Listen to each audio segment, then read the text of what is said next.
नमस्कार विद्यार्थी मित्रांनो, पाठीमागच्या तासाला आपण 14.2 कंप्लीट केला. आज आपण नवीन प्रकरण सुरू करतोय. आजच्या तासाला त्या प्रकरणाचं नाव आहे एरिया. 15वं प्रकरण पाठ नंबर 94 वरती आहे. हे प्रकरण अतिशय सोपं आहे. पाठीमागच्या अभ्यासक्रमामध्ये म्हणजे इयत्ता 7वी मध्ये जे फॉर्म्युले झालेले आहेत ते थोडेसे फॉर्म्युले रिवाइज करतो. ते तुमचे पाठ असावेत, ते तुम्ही लिहून घ्या. त्याच्यानंतर पुढचा भाग जो एरिया या संदर्भातला ह्या प्रॅक्टिस सेटसाठी आवश्यक असणारा एक क्वाड्रिलॅटरल दिलेला असतो, त्याचा फॉर्म्युला दिलेला असतो आणि त्याच्यावरून आपल्याला गणित सोडवायचे असतात. अतिशय सोपा भाग आहे. सर्वांनी नीट लक्ष द्या म्हणजे तुम्हाला कळतं. राईट डाऊन ऑल स्टुडंट्स फॉर्म्युले माहित असावे, त्याचा आपल्याला पुढे वापर करायचा असतो. फॉर्म्युले म्हणजे सूत्र.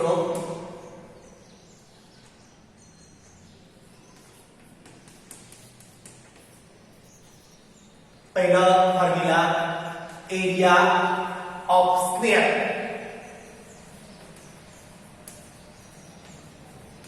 Equal to side square. Side म्हणजे बाजू. चौरसाचे क्षेत्रफळ बरोबर बाजूचा बरोबर.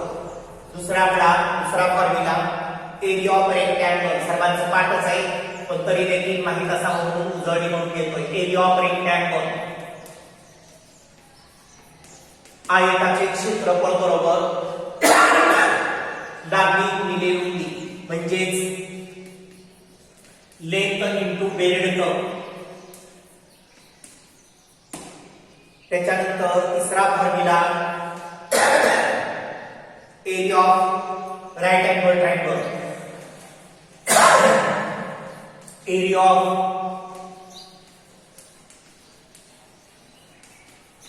Right angle triangle equal to काटकोन त्रिकोणाचे क्षेत्रफळ बरोबर 1/2 गुणिले काटकोन करणाऱ्या बाजूंचा गुणाकार म्हणजेच product of the sides.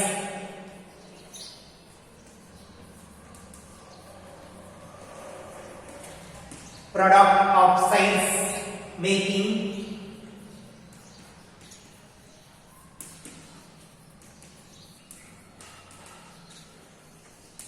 Right angle. काटकोन त्रिकोणाचं क्षेत्रफळ बरोबर 1/2 गुणिले काटकोन करणाऱ्या बाजूंचा गुणाकार. त्यालाच इंग्रजीमध्ये area of right angle triangle equal to 1/2 into product of sides of making right angle. म्हणजे ज्या बाजूनी काटकोन केलेला असतो त्या काटकोन करणाऱ्या बाजूचा गुणाकार भागिले 2. हा भाग झालेला आहे.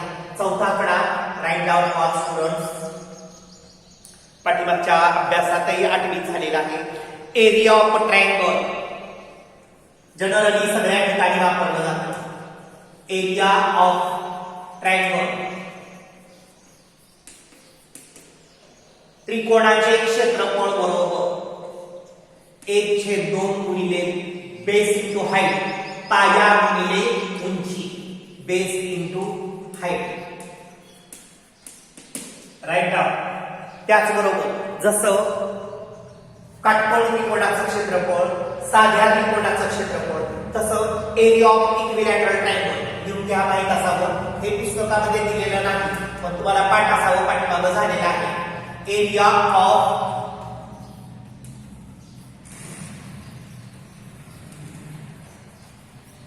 इक्विलॅटरल ट्रायंगल बरोबर √3/4 इंटू साइड स्क्वेअर. साधारण ही सूत्र तोंडपाठ असावी म्हणजे तुम्हाला काही सुद्धा अडचण येत नाही. आता पुढचा जो भाग आहे म्हणजे अभ्यासक्रमातला मेन. प्रत्येक अभ्यासासाठी एक क्वाड्रिलॅटरल दिलेला आहे. त्या क्वाड्रिलॅटरलचा फॉर्म्युला दिलेला आहे आणि त्याच्यावरून आपल्याला प्रॅक्टिस सेट सोडवायचा आहे.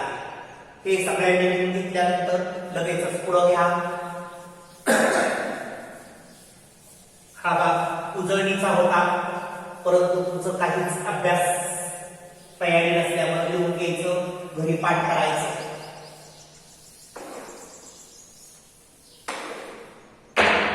Write down all students. First, area of a parallelogram.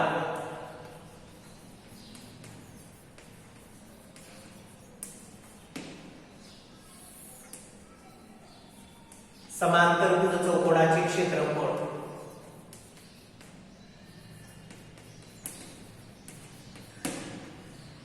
आता पॅरॅलेलोग्राम म्हणजे नक्की काय असतं, कसा असतो माहित असावा. त्याचा फॉर्म्युला पण लिहून देतो, आकृती पण देतो, म्हणजे तुम्हाला सोपं जाईल.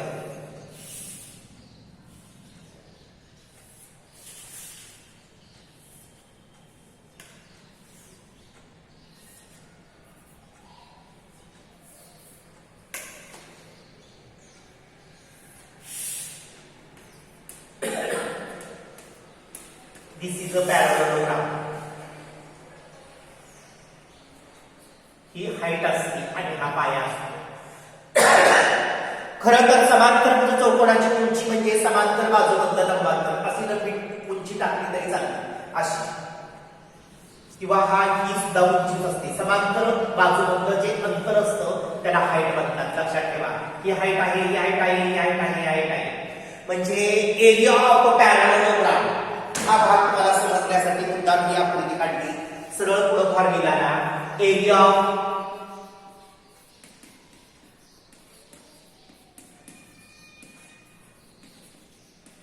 पॅरॅलेलोग्राम equal to base into height. Base साठी ए वापरतात, उंचीसाठी एच वापरतात. एवढाच मुद्दा आहे, एवढाच फरक आहे, बाकी काय नाही.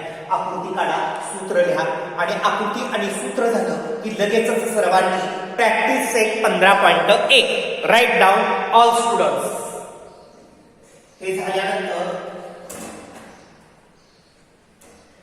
सर्वांनी प्रॅक्टिस सेट 15.1 लिहून घ्या.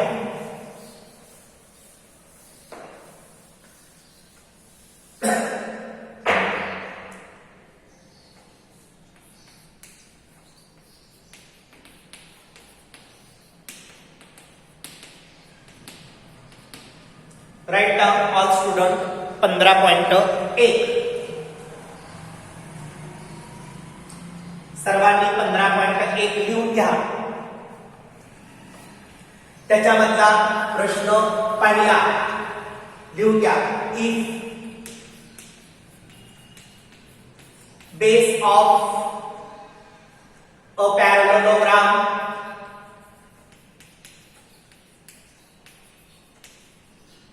पुस्तकामध्ये जसा प्रश्न आहे तसा सर्वांनी लिहून घ्या. Parallelogram is 18 centimetre and height is 11 centimeter. Find its area. सर्वांनी नीट लक्ष द्या आणि गणित सोडवा. Base of a parallelogram 18, height is 11 म्हणजे 11, तर त्या चौकोनाचा एरिया काढा. एरिया ऑफ पॅरॅलेलोग्राम फॉर्म्युला द्यायचा सर्वांनी.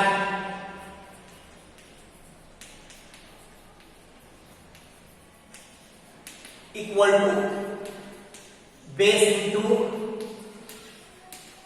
हाईट. सांगा बेस किती आहे? 18 गुणिले हाईट किती आहे? 11. 18 एके 18, चला नाही 18 एके 18 ने 19. अशा पद्धतीने सेंटीमीटर असेल तर सेंटीमीटरचा वर्ग. त्याच्यानंतर लगेचच दुसरा प्रश्न आहे असा सर्वांनी पुस्तकामधला लिहून घ्या आणि गणित सोडवून मला दाखवा. Right down all student question number 2. सर्वांनी दुसरा प्रश्न आहे असा लिहून घ्या. If area of a parallelogram is 29.6 square centimetre and its base is 8 centimeter. Find its height. सर्वांनी प्रश्न लिहून घ्या. पेज नंबर 95 वरती 15.1 आहे, त्याच्यामधला प्रश्न दुसरा. काय दिलंय? एरिया दिलाय, बेस दिलाय आणि हाईट काढायची. मग सर्वांनी अगोदर सूत्र लिहा.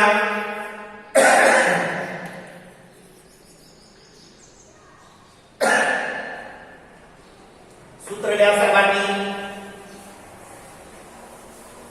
दुसरं गणित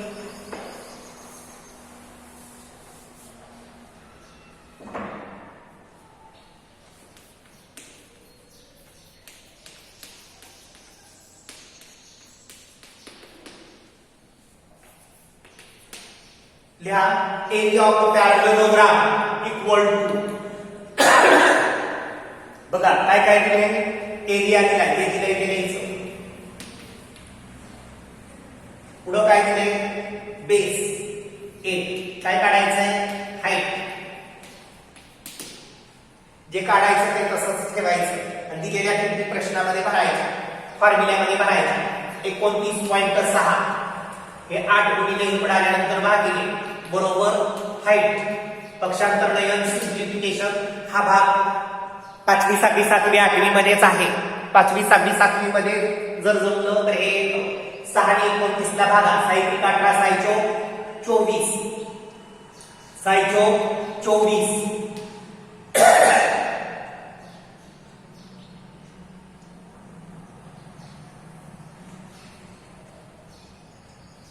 सॉरी 8 आहे. 6 घेतलं तर 8 आहे. 8 त्रिक 24, 8 गुणिले 8 त्रिक 24 राहिलं 5, वरून घेतलं 6 पण दशांश चिन्ह. मग 8 7 56 1.7. अशा पद्धतीने तुम्हाला भागाकार सुद्धा करता आला पाहिजे. Height h equal to 3.7 centimetre. सर्वांनी व्यवस्थित लिहून घ्या. त्याच्यानंतर तिसरं गणित सर्वांनी लगेचच लिहून घ्या. Write down all student. Question number 3. काय कोणाला अडचण? अतिशय सोपा भाग आहे.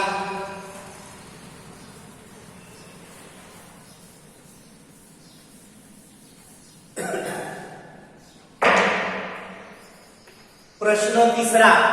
प्रॅक्टिस सेट 15.1 मध्ये प्रश्न तिसरा आहे. जसा आहे तसा सर्वांनी लिहून घ्या. Area of parallelogram is 83.2 square centimetre. Parallelogram समांतरभुज चौकोनाचं क्षेत्रफळ 83.2 स्क्वेअर सेंटीमीटर आहे. If it's height is 6.4 centimetre, find the length of its base. तुमच्या लक्षात आलं असेल पॅरलेलोग्रामचा एरिया म्हणजे base into height. Base height दिली की एरिया निघतो. एरिया दिलाय, बेस दिलाय, हाईट काढता येणार. हाईट दिली, एरिया दिलाय, बेस काढता येणार. म्हणजे 3 पैकी 2 गोष्टी दिल्या की एक गोष्ट फाइंड आउट करता येते पक्षांतर नयन आणि गुणाकार करून. हा भाग अतिशय सोपा आहे, सर्वांना नीट समजलं पाहिजे. या प्रकरणामध्ये फक्त फॉर्म्युला पाठ असणं, दिलेल्या किमती फॉर्म्युल्यामध्ये भरणं आणि जे काढायचं ते सिम्प्लिफिकेशन करून फाइंड आउट करायचं. अतिशय सोपा भाग आहे, सर्वांनी नीट लक्षात घ्या. एरिया ऑफ पॅरलेलोग्राम तिसऱ्या गणितामध्ये 83.2 दिलंय. बरोबर काय दिलंय? हाईट दिली आहे, बेस काढायचा आहे. Base into height. हाईट किती दिलेली आहे? 6.4. आता भाग घालवणं, अतिसंक्षिप्त रूप देणं, दशांश काढणं, ठेवणं, ह्या गोष्टी तुम्हाला येतात. 832 इथं दशांश दिलंय, 6.4 इथं असं. बरोबर बेस काय करा माहितीये का? सर्वांनी नीट लक्षात घ्या. एक दशांश पुढं सरकवतो, एक दशांश पुढं सरकवतो, म्हणजे दशांश चिन्हाला दशांश कॅन्सल करतो. 832 छेदात 64 बरोबर बेस. आता भाग घालवणं, 8चा पाडा येतो सगळ्यांना. 8 8 64, 8 1 8. बघा 8 1 8, तिनाला भाग बसत नाही शून्याचा. आणि 8 4 32. 8 1 8, 8 1 8, 2 राहिला. 8 3 24 आणि म्हणजेच किती आलं? 13 बरोबर बेस. देअरफॉर म्हणून बेस इक्वल टू 13 सेंटीमीटर. एकोक सेंटीमीटर असेल सेंटीमीटर द्या, मीटर असेल मीटर द्या, त्याच्यामध्ये सगळं सेंटीमीटरच आहे. अशा पद्धतीने प्रॅक्टिस हे 15.1 मी कंप्लीट केला. सर्वांना आला पाहिजे, सर्वांनी त्याचा अभ्यास करा आणि अशा पद्धतीने 15.1 झाला. ओके, आपण या ठिकाणी थांबू.